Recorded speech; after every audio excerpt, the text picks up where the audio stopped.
Hello again. I am Caner. I am with you with another video. Today, guys, we are gonna talk about the factors affecting quality of life in a legacy airlines. I know there are lots of pilots trying to come to United States and they are looking for some answers. How can I choose an airline? Which airlines is best for me? I keep getting those questions a lot. Don't get me wrong. Any legacies in the United States is much better than the airlines in the rest of the world. And if this is the only choice that you have, by all means, go to that. But if you have options, you might consider some factors, and based on what factors, my quality of life is getting better or worse. Today we are going to discuss all these topics. Are you ready? Let's get started. The number one item in our list by far is the base. Base is the most important thing in our quality of life. If you're living in Philadelphia, you know where to go, right? If you live in Seattle, Minneapolis, Salt Lake City, you know where to go. If you live in Houston, if you live in Denver, Chicago, New York, New Jersey, you know where to go. So that's why it is really important to choose airline based on where would you like to live. This is number one item in your list, right? Commuting sucks. I'm talking this because I'm a pilot that commutes from Turkey to United States. I'm crossing half of the world to come to work, but I'm just commuting once a month. So I can come here for a month, work non-stop, then go back to my home, stay there for a month. At this part of my life, that's how I do. You can get the best quality of life regardless of the company. If you are from Philadelphia, for instance, you can go to American Airlines. If you like to live in Seattle, maybe you might consider to go to Delta, or you might consider to go to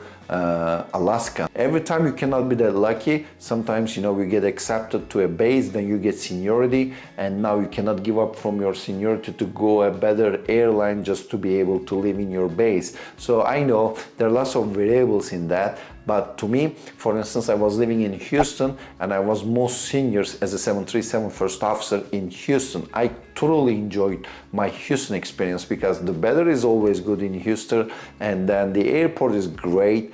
And I was living only 20 minutes away from the airport. That was all nice to me. But now I'm based in New York, and it's closer to Turkey, only 8 to 10 hours flight. There are 4 flights to Turkey per day, and then I'm gonna be more senior as a captain in this base. So I'm always chasing after my seniority, because right now, if I was based in Houston, I would be 99.7%, and I wouldn't even think of commuting to home. That's why I decided where to live based on my seniority, because now my priority is to go to Turkey and come back. So I'm choosing the base where I can be the most senior, and the East Coast works just fine for me because there's less time zone differences, there are more flights per day. Those stuff are affecting my quality of life significantly. When you choose your base, now the most important thing is your seniority. Your global seniority and the relative seniority decides everything in the airline. When you get the vacation, what days off you are gonna get, can you get the weekends off, how many trips you would like to have to, let's say, Punta Cana. All these things are decided based on your relative seniority in the base, in the equipment. So sometimes you want to live in the base because you are very close to the airport, or you need to drive only 30 or 40 minutes, 1 hour, so you don't care about if you're senior or not. But in my case, I choose a base strategically where I can be the most senior, so that I can do whatever I would like to do, and then I can go home, in my case, 30 days. So this is the thing. Seniority means everything. So there's one global seniority. It's just like a general seniority. What's your number? It's a dynamic number, and once people are retiring, you're going higher. When people are joining the company, your seniority is getting also nicer because there are now more pilot, and then you're more senior. So your percentage is going up and up. So let's say in my case, I'm around 80% in the company. So 20% of the company is junior to me. 79.999% of the company is senior to me. So as you can see, I'm still relatively very junior guys. If the airlines starts hiring again faster, if Airbus and Boeing delivers more airlines hire more pilot, then my seniority get up faster and faster. Plus, the retirement's getting faster in my airline. So within 5-year perspective, maybe in 5-6 years time frame, I can get maybe 60%, 50%. As we all know, once every 10 years, a crisis hit the aviation industry, and we all know the first thing affected from the economical crisis are the aviation sector. People stop flying, people are selling their planes whatsoever. This is the global seniority in the company, because this is mostly important for the real, wider perspective stuff. For instance, if crisis hit, if they need to follow the people, they start from the bottom. So that it comes to your seniority, because it goes like last in, first out. That's why the companies start following from the bottom. So that's why your global seniority is really important. But when you choose a plane and an equipment, then it comes to a relative seniority, right? So let's say I'm in Houston and I'm a 737 first officer and I'm 40%. Let's say if I want to go to 777 as a first officer, I'm gonna be 99.9% in that case. And in that case, as you can see, while you're being a senior guy, now you became one of the most junior guy. It's all about the base equipment. So you can be really senior in one equipment in the base, and then you can be really junior in the another equipment in the same base. That's why, guys, you need to understand relative seniority in the United States decides what will be your position in the equipment in the base, right? So, and it's a dynamic number as well. So that's why you need to think strategically. That's what I do. When it comes to my upgrade, I was checking which base should I go, because in my company, the coastlines, they're junior, right? I could go San Francisco, I could go to Newark, but Newark is the largest, one of the largest 737 base, and the San Francisco, on the other hand, is really small.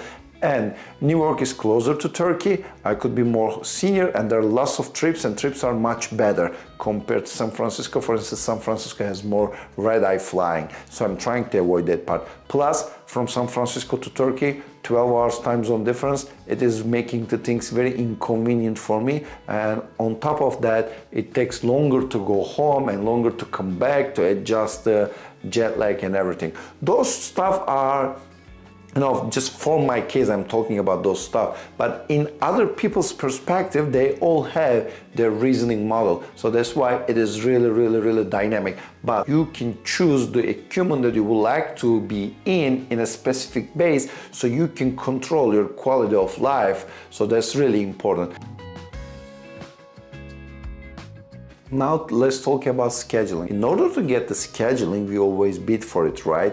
Therefore, there are two types of bidding strategy. You can bid for a line and you can bid for a reserve. In my airline, like most of the airlines, reserves are really junior, because you have less flexibility to control your schedule when you're on reserve. You can only decide your days off and that's it. Other than that, you cannot do anything. You can only choose your reserve days, right? Since you don't have any trips in your schedule, you cannot trade them, you cannot drop them, you cannot do anything. But on the other hand, if you're a line holder, you have whole flexibility. You can bid a trip, you can trade a trip, you can drop a trip, you can request a trip, you can pick up a premium trip. All these functions, works in favor for you if you're a line holder. Let's say you have a very, very bad schedule because very junior in the base, but you can do everything to make it better if you are a line holder. And I flew with lots of pilots. They are senior in Houston, because one of the senior captain based in 737 is in Houston.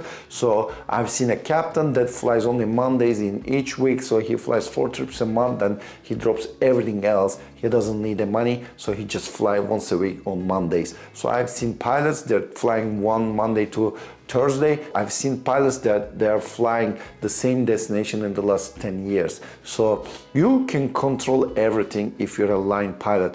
In my case, that's why I'm trying to bid a line, so that I can get a line. I can plan my life easier and in a more effective way. I don't like red eyes. I don't like 3 or 4 legs per day, but I would rather to have them instead of having a reserve line, because I'm still below the G line. G, as I described it before, G line is the last guy who hold the line, who can hold a line contractually. So that's why if you're below this line, so if your relative seniority is below this line, which in that case mine is below 11%, and in that case I'm not 100% entitled to get a line, but when I waive everything while bidding, so I can get a line, so I have all this flexibility to trading. This is really important for quality of life perspective, to have a proper bidding strategy for your scheduling. In my case, what I'm doing is I'm trying to get a line. So in order to get a line, we bid for that. And there are two different types of getting a line, right? If you're a line holder. There are some airlines that uses PBS system, so you can bid for a trip, or there are airlines that they can pick up a line. So if you pick up a line, lines are already constructed for you. You can choose any line that you would like to have. Of course, it's just based on seniority. And if you have a PBS, you can put preferences, and based on your preferences, of course, based on your seniority, you can hold some trips in this PBS system. So both system has pros and cons, but I would choose PBS because what I do is I can bid 15 days, 16 days off, 20 days off in a row depending on the month. But if you bid for a line, I wouldn't get this because there wouldn't be any line that offers you 17 days off in a row, for instance. That's why PBS bidding is much better for me, because it works fine, just fine for me. But in some cases, people like to have the line bidding, so they can choose the line, whatever they would like to have. So because most probably they have some benefits from that. That being said, I in fact give you some clue about what am I doing. What I'm doing is just bidding, let's say, minimum credit per month, and then let's say 70 credits. It's 70 credits, and also we have 5 hours, 15 minutes per day, minimum credit guaranteed. So in a 70 credit month, you will be only working 13 days or 14 days, depending on the credits, right? So you will guaranteed to have 16 or 17 days off, and you, out of the 16 days off, you could have maybe 13, 12 of them in a row. So that's exactly what I am doing. I'm bidding for 12 days off in a row at the end of the month. Then I'm bidding another 12 days off at the beginning of the next bidding month. So I combine 24 days off in a row and go home.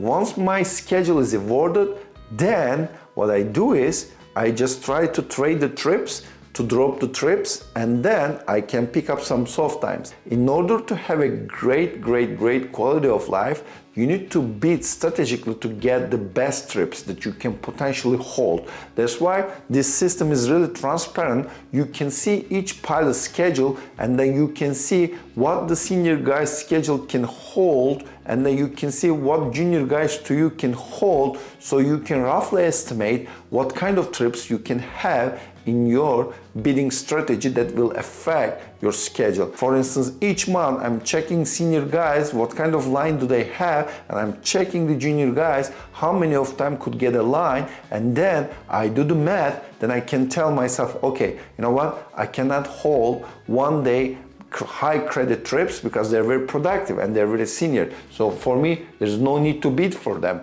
And then I can check, oh, okay, I can hold 2-day trips, which is good because 2-day trips are easier to drop. So I bid for them in order to drop. I always bid for trips to drop. So you can say, then why you are bidding if you are gonna drop the trips? You need to bid a trip in a way that next, when the trading window opens, the other pilot could take it from you. It is really important to understand the concepts of your airline when it comes to bidding, trading, dropping, and everything. Rules, contracts. Now, let's move on to days off. This is the next thing I would like to discuss. As a pilot, I'm trying to maximize my days off. In order to get more days off, you are maybe targeting to get high credit trips so that you can have more days off. Let me give you an example. In the United States, each airline has minimum daily credits. There are rigs and everything, but I will keep it very simple for you to understand. In most cases, most legacies now, they have 5 hours, 15 minutes minimum daily credit. So from that, you can understand how many days off you might get in a month. Let's say you're bidding 70 credits per month. 70 divided 5, 15 per day is roughly around 13.33 days, but If you get high credits, you can make it 13 days or 14 days. Let's say 14 days in that case. And then if this month has 31 days in it, so you can see that you need to work 14 days and then you can have 17 days off in this month. But let's assume now you're very senior guy, and then you can have high credit turns every time. So let's say you have 8 hours credit per day, one long term with one leg flying to a destination which is 4 hours and then head back. Very nice trip, right? It's only 4 hours flying and then heading back. So it gives you full 8 credits. And then let's say you're targeting 72 credits per month. You only need to have 9 of those trips. But what happens next, if you have 9 of these trips, then you can have exactly 22 days off, right? 22 days off by having high credits. In our previous examples, you could only get 17 days off by working, 15 credit per month. Now, do you understand why one day high credit turns are really senior? Because those guys who are taking those trips can have more time off at their home, so they can have 4 or 5 days off in a month by working exactly the same credits. So that's the important thing. That's why your days off are actually decided by your relative seniority in the equipment that you're flying in that base. That's why you can see that, as a line holder, you can control your days off. On the other hand, if you're on reserve pilot, unfortunately, you are going with the flow, right? The company and union gets some contract, and then in this contract you can get some days off based on what your company and the union agreed on. So in my company, for instance, you can have 12, 13, 14 days off in a month, and that's it. Once you're awarded 13 days off, the rest you belong to company. They can call you at any time. So that's why you need to understand days off works really nice as a line holder, and then you can control with the credits. This credits gives you days off. What I've listed until now have direct correlation with the quality of life, but everything comes to a point, which is money. Why we work is to get money to feed our family, right? So how much money you will get is affecting your quality of life. In the United States, it's not correlated with how many hours do you fly, but it is correlated with how many credits do you get. The credit is equal to hard time plus soft time. Hard time is real actual flying when you're in control, but there are also soft time which comes from the contractual rights. For instance, deadheading, 100% pay. You have overtime payment, long duty day, you can have CBTs, then you can get some payment for CBTs.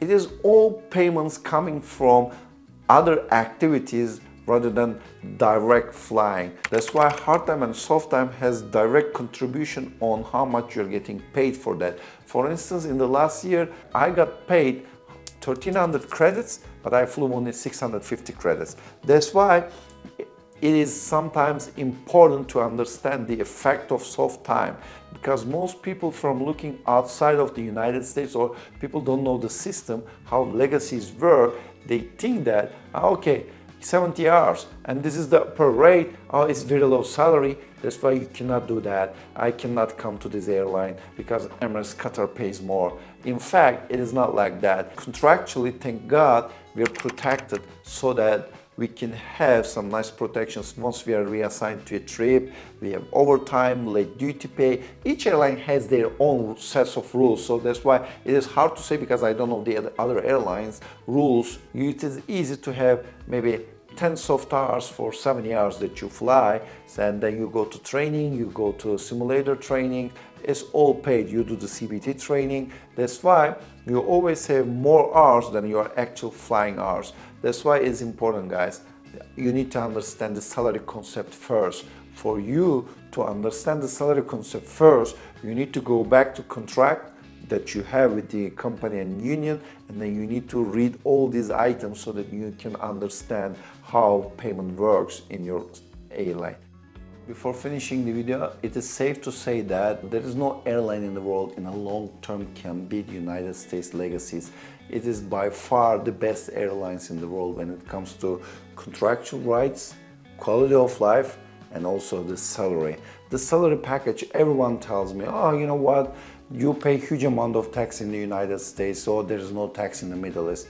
Yes, but you get paid based on that, and you get huge 401k contribution, and in the legacies now is 17% and 18% will be in the next year. If you're making $400,000 a year, 17% of that is equal to $68,000. So there's extra money that we are talking in your retirement fund. If you're in the company for 30 years, you can have multi-million dollars in your retirement account, plus you will have Social Security. And also, I compare the salaries in the United States and the Middle East. Yeah, you can check it from here, and then you can compare everything. And on top of that, you will get the profit sharing. I hope airlines will be making better and better, and we can get the more profit sharing. So there's also extra add-on to your salary. That all combined makes your salary really good. I cannot complain. I'm super happy to have this salary. As a pilot with this quality of life, to be honest, I wouldn't even imagine to get this salary. So that's a great deal. I hope you liked the video. If you have any other topics that you would like to bring it up for the quality of life of a pilot, please do share with me, and then we can discuss everything on the comments, right guys? Please don't forget to send comments, like the video, subscribe to my channel. See you in the next video. Bye bye.